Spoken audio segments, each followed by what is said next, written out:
फिर से आप सबों का स्वागत है मेरे इस यूट्यूब चैनल पे।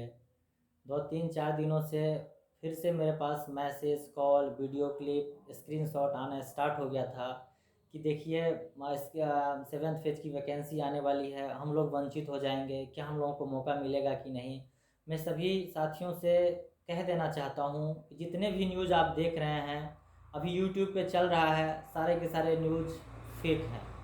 उन लोगों का अपना निजी यूट्यूब चैनल है, उस पर खुद से कुछ डाल रहे हैं। उस न्यूज़ पे आप लोग ध्यान नहीं दें। आप लोगों को मार्ग से भटकाने के लिए ये उन लोगों के द्वारा ये चाल चला जा रहा है, ताकि 14 सितंबर को हमारा जो महा आंदोलन फिर से रखा गया है बीटेट संघ के द्वारा, वो सफल ना रहे, इसलिए वो लोग चाल चल रहे हैं। तो इस चाल को समझिए और उन लोगों के जाल में नहीं फंसिए कि 7th फेज की नोटिफिकेशन 7 दिन में आ जाएगा, 5 दिन में आ जाएगा। ऐसा कुछ सचिवालय का अपडेट नहीं है। मैं बता दूं, अगर वो लोग जो छठे चरण से भ्रमण करके आए हैं, 7वें चरण के लिए लड़ रहे हैं, वो लोग अगर सचिवालय का दौरा करते हैं तो आप भी अपने संघ के शीर्ष नेतृत्वकर्ता पे विश्वास रखिए। उन लोगों का भी सचिवालय आना जाना लगा रहता है, कहीं ना कहीं वो लोग भी सचिवालय में जाते आते रहते हैं। तो एक तरफा मतलब हम लोगों को भी सचिवालय से ये कहीं ना कहीं आश्वासन मिलता है कि आप लोगों के हित के लिए भी कुछ सोचा जाएगा, और जो भी फैसला हम लोग लगे दोनों तरफ से लेंगे।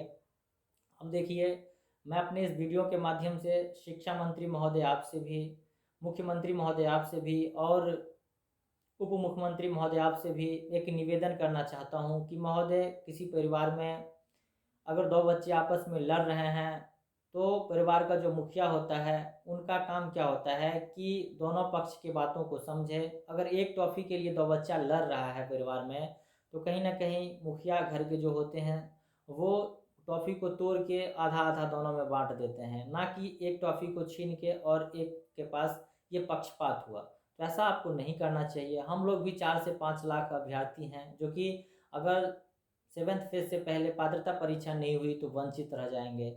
इसलिए महोदय, आपसे निवेदन है कि हम लोगों का बहुत बड़ा डिमांड नहीं है जो आप पूरा नहीं कर सकते। हम लोगों का एक छोटी सी डिमांड है कि 7th फेज से पहले एक पात्रता परीक्षा ले लिया जाए, ताकि हम लोगों को भी मौका मिल जाए। अगर हम लोग में वो काबिलियत है तो सीटेट जो आने वाला है दिसंबर में, उसमें पास करेंगे, और अगर काबिलियत नहीं है तो हम लोग वापस चले जाएंगे अपने आप। और एक चीज़ और कह देना चाहता हूँ, शिक्षा मंत्री महोदय, आपसे मैं एक चीज़ कहना चाहता हूँ इस वीडियो के माध्यम से। आप बराबर हर प्रेस वार्ता में गुणवत्ता शिक्षा की बात करते हैं, तो मैं बता दूं महोदय, जितना कैंडिडेट या जितना स्टूडेंट आपके पास, जितनी ज़्यादा से ज़्यादा संख्या में स्टूडेंट आपके पास रहेगा, उतने अच्छे टीचर को आप ढूंढ सकेंगे, उतने अच्छे टीचर आपको मिल सकेगा। अगर आप ऐसा नहीं करते, जो छठे चरण में छट के आए हैं, परसेंटेज इतना कम है कि उनका छठे चरण में हो नहीं पाया, फिर से उन्हीं लोगों को आप मौका देंगे, तो कहीं ना कहीं शिक्षा की सुधार करेंगे, इस तरह से करेंगे, उस तरह से करेंगे, जो आप कह रहे हैं वो बिहार में नहीं हो सकेगा। इसलिए महोदय, आपसे निवेदन मैं करता हूँ कि एक पात्रता परीक्षा का हम लोगों को मौका दे दिया जाए, ताकि हम लोग भी इसमें शामिल हो जाएं और आपको भी एक अच्छे शिक्षक मिल पाएँ। तो सभी भाइयों से मैं आज फिर से निवेदन करने आया हूं कि बीटेट संघ को, जैसे कि मैं पिछले वीडियो में भी कहा था, अगर आवश्यकता पड़ी बीटेट संघ को तो आप लोग उस आंदोलन में ज़रूर आइए।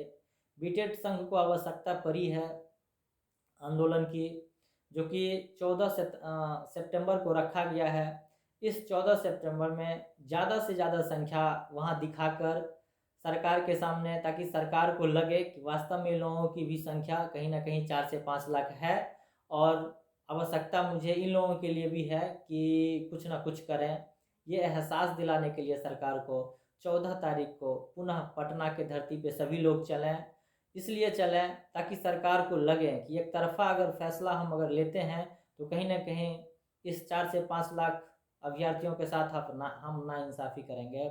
इसलिए आप सभी को हाथ जोड़ के निवेदन है कि 14 सितंबर को, 14 सितंबर, जैसे कि बहुत पहले हमारे ये बीटेट संघ के अध्यक्ष भी कह चुके हैं कि आंदोलन रखा गया है उनमें चलिए, तो मैं आज फिर से उनका बात दोहरा रहा हूँ आप लोगों से भी कि उसमें चूकिए नहीं। हमारे शीर्ष नेतृत्वकर्ता अपना काम कर रहे हैं, सचिवालय आते जाते हैं, चाहे वो वर्षा हो, चाहे वो धूप, चाहे वो रात हो चाहे वो दिन, पूरा मेहनत कर रहे हैं, ईमानदारी से मेहनत कर रहे हैं। अपने इस वीडियो के माध्यम से जो भी सक्रिय कार्यकर्ता हैं बीटेड संघ के, मैं उनको भी धन्यवाद अदा करता हूँ कि अगर इस मुहिम में हम सफल हुए तो भाई आपके इस मेहनत को पूरे बीटेड संघ के अभ्यर्थी जीवन भर याद रखेगा। जिस तरह से आप लोग धरातल पे काम करते आ रहे हैं और अभी आप कर रहे हैं, ये जितना तारीफ किया जाए बहुत कम है। इसलिए मैं और अन्य सदस्य, अन्य अभ्यर्थी से भी कहना चाहूँगा कि उन लोगों का पाँव फिसले नहीं, इसलिए कदम में कदम मिला के उन लोगों के पीछे हमें खड़े होना है और 14 तारीख को दिखा देना है, 14 सितंबर दिखा देना है सरकार को कि वास्तव में हम लोगों की भी संख्या इतनी है। इसलिए आप एक तरफा फैसला ना लें, हम लोगों के भी भविष्य का सवाल है। अगर वो लोग बिहार के वासी हैं तो हम लोग भी कहीं विदेश के वासी नहीं हैं, हम लोग भी इसी धरती, इसी बिहार के मिट्टी पानी से पले बढ़े हैं और हम लोग भी आपके राज्य का ही अभ्यर्थी हैं। इसलिए आप एक तरफा फैसला ना लें, आप दोनों तरह से देखें।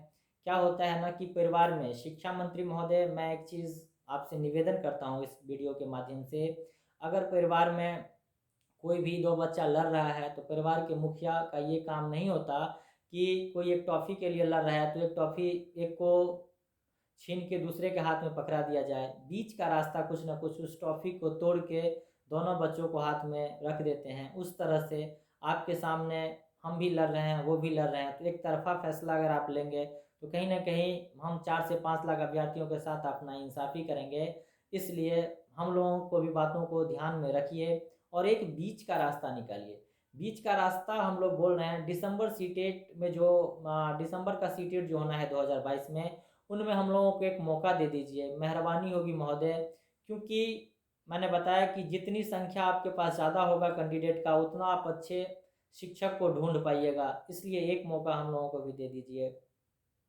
अब साथ में मैं जितने भी अभ्यर्थी हमारे इस वीडियो को सुन रहे हैं, जितने भी साथी सुन रहे हैं, मैं सबको कह देना चाहता हूँ कि अब चुनौती बढ़ गई है, पहले से ज़्यादा बढ़ गई है। क्या बढ़ गई है? हमें सीटेट का एग्ज़ाम भी क्रैक करना है। इसलिए मैं अगर आह्वान करता हूँ कि एक दिन आइए आंदोलन में, तो ये भी कहता हूँ कि घर पे टाइम वेस्ट नहीं करिए, 28 दिन आप पढ़िए।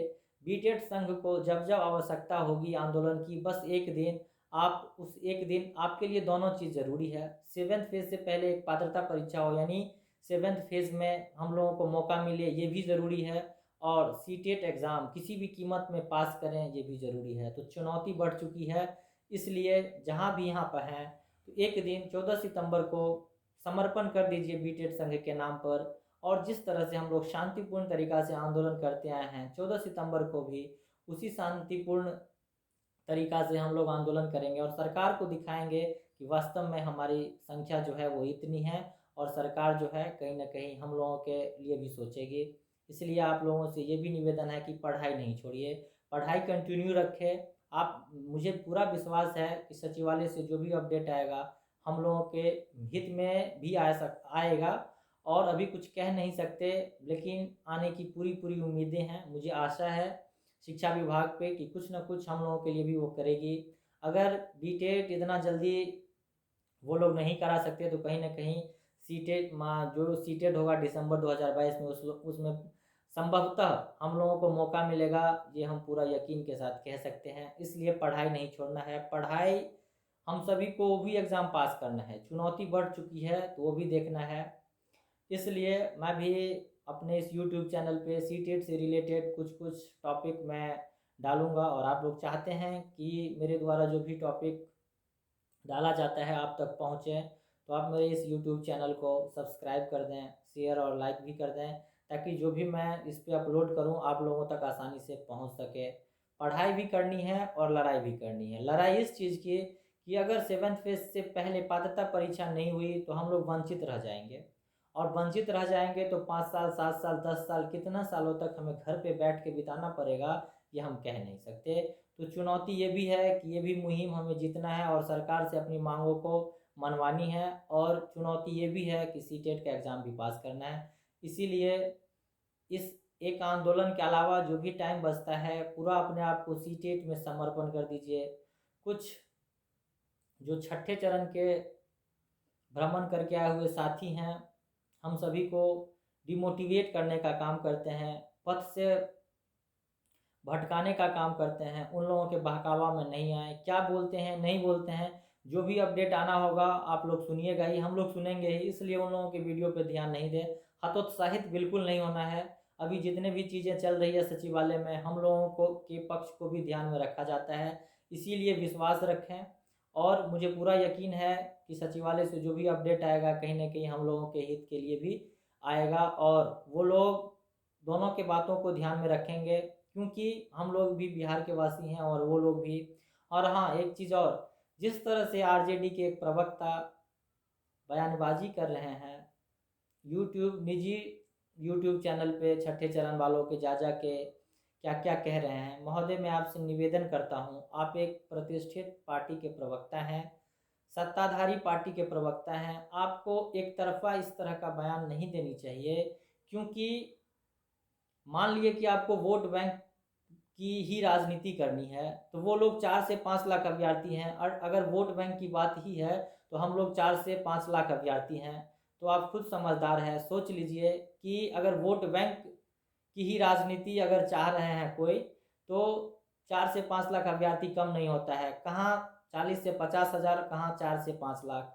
इसलिए मैं आपसे हाथ जोड़ के निवेदन करता हूँ महोदय, हम लोग भी आपसे गुहार लगाते हैं और वो लोग भी गुहार लगाते हैं, तो क्या हम लोगों के लिए भी आपको नहीं सोचनी चाहिए? हम लोगों के लिए भी सोचिए और बीच का रास्ता निकालिए।